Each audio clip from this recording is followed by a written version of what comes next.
Alors, nous le disions juste avant de nous quitter temporairement, ce chiffre, 25 000 refus d'obtempérer sur nos routes en 2024. Alors évidemment, une course-poursuite, c'est un risque pour nos fonctionnaires de police, pour nos gendarmes. C'est un risque aussi pour les autres usagers de la route. Conséquence, une note interne a fuité. Cette note a été relayée par nos confrères du Figaro. L'État se demande, messieurs, dames, l'État se demande s'il ne faudrait pas réduire les courses-poursuites. En gros, l'État se demande si le jeu en vaut la chandelle. Doit-on rouler à tout berzingue dans un centre-ville en pleine journée quand on poursuit un petit dealer en scooter ou un chauffard? J'avoue que je ne sais pas du tout, messieurs, dames, comment me placer par rapport à ça. Parce que, évidemment, on se place du côté de la sécurité publique, mais on ne peut pas non plus capituler. Je ne sais pas qui veut réagir à ce sujet, Thomas Bonnet. En fait, moi, Charles, je vais vous dire la vérité. Là, je mets toutes les informations que vous nous donnez bout à bout. Donc, vous me dites, les policiers n'ont plus le droit de poursuivre les délinquants. Ouais. Si jamais, par malheur, il y avait un drame et ensuite des émeutes, Là, voilà. les Français paieront. Mais oui. Et puis, dans l'eau, on va aussi payer Beansport. Enfin, vous voyez quand même, non, mais vous voyez le fil rouge quand même de tout ça, c'est-à-dire le renoncement, enfin les renoncements. Risque. En non, fait, mais vous faites une balance c'est fou en fait de devoir renoncer à ce point-là. Alors après, je vais vous dire, dans les faits, il se trouve que j'ai une partie de ma famille qui fait partie des forces de l'ordre. Oui. Les policiers et les gendarmes, ils pensent déjà à 2, 3, 4 fois avant de sortir leur arme, avant de lancer la course-poursuite. Donc en fait, dans les faits, malheureusement, quand vous voyez que le policier qui a tué Naël est poursuivi aux assises pour meurtre, bah oui, tout le monde a bien compris qu'il fallait faire très attention, ça refroidit. Et moi, je me mets à la place de nos fonctionnaires de police, de nos gendarmes. S'il y a, je ne sais pas moi, un jeune à scooter qui roule sans casque, on le poursuit, mais alors ce jeune à scooter, en s'enfuyant, amène les fonctionnaires de police dans une grande cité HLM, pleine de dédales. Et les policiers, ensuite, évidemment, ils ne connaissent pas bien ce quartier. Il y a des renforts de la part du poursuivi qui arrivent. Et là, les policiers sont faits comme des rats. Voilà, c'est ça aussi le risque. C'est énorme. Le risque est énorme. Et Thomas Bonnet disait, si, et je ne le souhaite pas parce que c'est un drame, et voilà, mais si malheureusement un jeune qui est poursuivi, je ne sais pas, se heurte la tête contre un réverbère, qu'il décède malheureusement, encore une fois, je marche sur des œufs, je ne le souhaite pas, mais là on en a pour 3 semaines d'émeute, comme le disait Thomas Bonnet, Michel Fayad, effectivement, il y a un risque aussi, si on procède aux courses-poursuites, il y a un risque pour la sécurité publique, l'ordre public. Oui, mais quand on sait que dans certaines cités, il y a même les pompiers qui, une fois sur place, se font mitrailler, se font attaquer. Souvent, avec des faux appels d'ailleurs. Justement, donc au final, si on ne prend pas le problème vraiment tel qu'on doit le prendre, on va laisser ces choses se poursuivre, même si on ne fait pas de poursuite, même si on fait je ne sais quoi. Parce qu'en fait, chaque fois qu'on renonce, en fait, les narcotrafiquants, les bandits, les escrocs, les assassins continuent d'avancer. Donc il faut mettre un stop. En fait, la question, c'est... Là encore, on est une société qui s'est beaucoup judiciarisée. Et donc, d'un côté, vous avez la procédure qui, dès qu'il y a quelque chose qui ne se passe pas comme prévu, qui rentre en ligne de compte. Regardez, quand un policier fait usage de son arme, la plupart du temps, il va se retrouver, s'il y a eu mort d'homme en face, il peut être arrêté, mis en détention. Bon, ce qui est très, très difficile à vivre pour les forces de l'ordre, parce qu'il y a une pression pour eux quand il faut faire usage d'une arme à feu.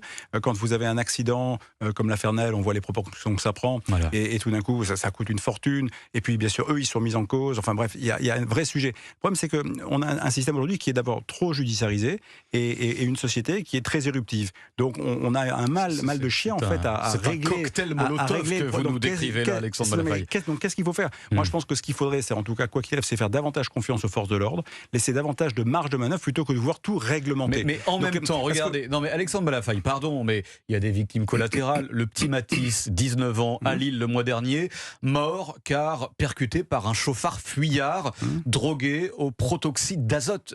Voilà, je me mets aussi à la place de ceux qui critiquent les courses-poursuites, Lara Tchekhov. Et en même temps, 25 000 refus d'obtempérants en 2024. Je ne sais pas si on se rend compte, mais c'est un tous les 20 minutes. Mais vous avez raison tous les deux. Ce matin, en faisant des recherches, rien qu'en parcourant la presse, il y en avait 3 ce matin, mais cette fois-ci, c'était les gendarmes qui étaient blessés. À chaque fois, il y en avait un à Bobigny, un dans les Vosges, un à Montpellier, et à chaque fois, ce sont des policiers qui sont blessés. Donc en fait, ils sont seuls à apporter des policiers qui sont blessés et des petits anges qui provoquent des émeutes, effectivement. Sur les gendarmes, petits anges, pardon. On peut citer Mélanie Lemay, c'est une gendarme qui a été fauchée mortellement lors d'un refus d'obtempérer. Et puis le gendarme Comines, dont la veuve Harmonie Comines avait ensuite pris la parole. La France a tué mon mari. Oui, à un moment donné, c'est aussi, je pense que vous avez parfaitement raison, à nous de donner aux forces de l'ordre les moyens de répondre dans le cadre qui est celui de leur doctrine, mais je pense qu'il faut leur faire confiance. Sans ça, on met le message que ceux qui doivent avoir peur, ce sont les policiers et les gendarmes, mais pas ceux qui sont en face. Parce que l'impunité ne peut pas devenir la règle, et c'est trop souvent le cas, ce sentiment d'impunité qui finalement débride complètement les comportements. Donc là-dessus, il faut, je pense, davantage faire confiance et prendre le risque de la confiance qu'on fait auprès des forces de l'ordre. Bien sûr que s'il y a faute, il y a faute, et après il faut la corriger. Mais ce sentiment-là, il faut le combattre de toutes nos forces, parce que c'est complètement délirant aujourd'hui de voir la façon dont les uns et les autres se comportent. C'est vrai que voilà, vous êtes arrêté par des flics, je pars, voilà, et puis c'est comme ça. De toute façon, ils ne peuvent rien faire. Et ça, c'est quelque chose qui, alors le citoyen normal va pas le faire, mais dès que vous avez le moindre truc à vous reprocher, vous allez évidemment enfreindre les règles. Et si en plus ça se passe mal, on est absolument d'accord. C'est pour ça que là-dessus, il y a une reprise en main qui est absolument nécessaire. Mais là encore, c'est très difficile parce que le système, pour l'instant, ne le permet pas. Je veux dire, ce sont des vrais choix de société. Vous savez, il y a un point qui est très amusant quand même dans ce pays. On parle beaucoup de situation irrégulière, etc. Mais être en situation irrégulière en France, ça n'est pas un délit. Effectivement, Alexandre Malafaille, merci infiniment. Je vais tout de suite donner la parole à Bruno Bartosetti du syndicat Unité. Bonjour Bruno Bartosetti. Bonjour.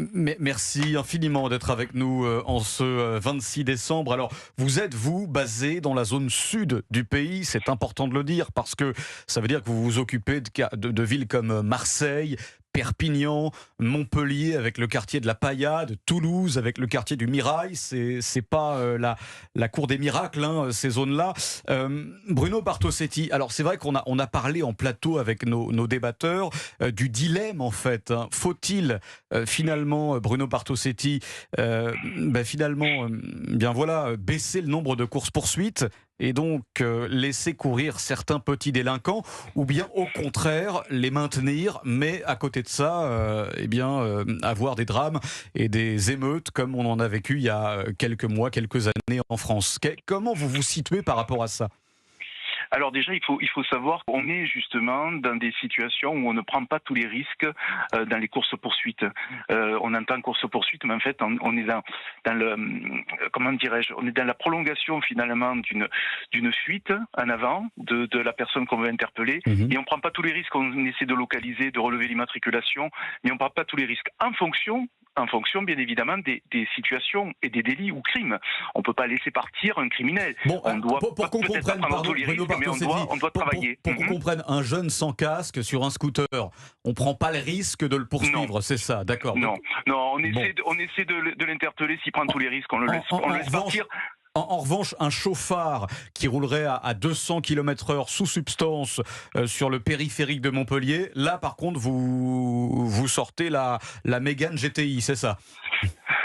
En tout cas, on fait tout pour l'interpeller dans des bonnes conditions, bien évidemment, parce qu'il met en danger la vie d'autrui. À partir du moment où on a un automobiliste qui met en danger la vie d'autrui, nous, on doit intervenir.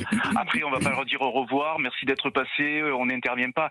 On doit vraiment apprécier, c'est ce qu'on fait d'ailleurs, on apprécie en fonction des situations. Maintenant, je voudrais aussi rajouter que vous savez, vous avez parlé de policiers blessés, vous en avez 14 000 par an qui sont blessés en service, vous en avez la moitié, alors pas la moitié dans le cadre au refus d'obtempérer, mais la moitié qui sont blessés sur des agressions, et les refus d'obtempérer sont aussi des agressions parce qu'ils nous foncent bien souvent délibérément sur nous. Bon, alors, ça c'est vrai, effectivement. Et Bruno Bartosetti, moi, ce que je vais vous demander, c'est que vous courez, vous, les policiers et aussi les gendarmes, un énorme risque. On parle de sécurité publique pour les passagers, et plutôt même pour les piétons ou les autres conducteurs à proximité. Mais vos collègues encourent également des risques. Vous le disiez à l'instant, c'est hyper risqué de procéder à une course-poursuite. Ça demande. Vous êtes formé ou pas d'ailleurs aux courses-poursuites, Bruno Bartosetti?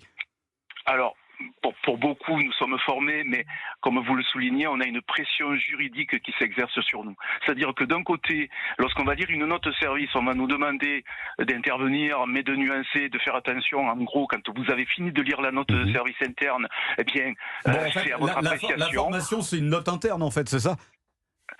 il y a la note interne, et puis après, tous les policiers ne sont pas formés pour faire des courses-poursuites. Il faut quand même, je dis pas qu'il faut être Fangio pour procéder à une course-poursuite, mais il faut quand même certains talents de pilotage. Clairement, là, vous êtes en train de nous dire aujourd'hui sur Europe 1, Bruno Bartosetti, que en fait, on vous met dans la voiture et on vous demande de poursuivre un type, pardon de la trivialité, sans formation de conduite. Non, il y a des formations de conduite, mais on n'est pas des super pilotes. Vous voyez, vous savez, on est très généraliste quand on est sur le terrain. Évidemment. Il faut qu'on soit présent sur beaucoup de domaines, et on peut pas être spécialisé dans tous les sujets. Bon. J'insiste sur le fait que la pression juridique est très très forte sur nos épaules, et quand on se retrouve devant un juge, quoi qu'on ait fait, bien fait notre travail ou pas, on doit répondre de notre action, et ça devient très fatigant. Effectivement, et on est de tout cœur avec tous les policiers et les gendarmes qui veillent à notre sécurité en ces temps de fête de fin d'année et en ces temps d'actes antichrétiens. Et d'ailleurs, on en parlera juste après sur Europe 1. Tout de suite.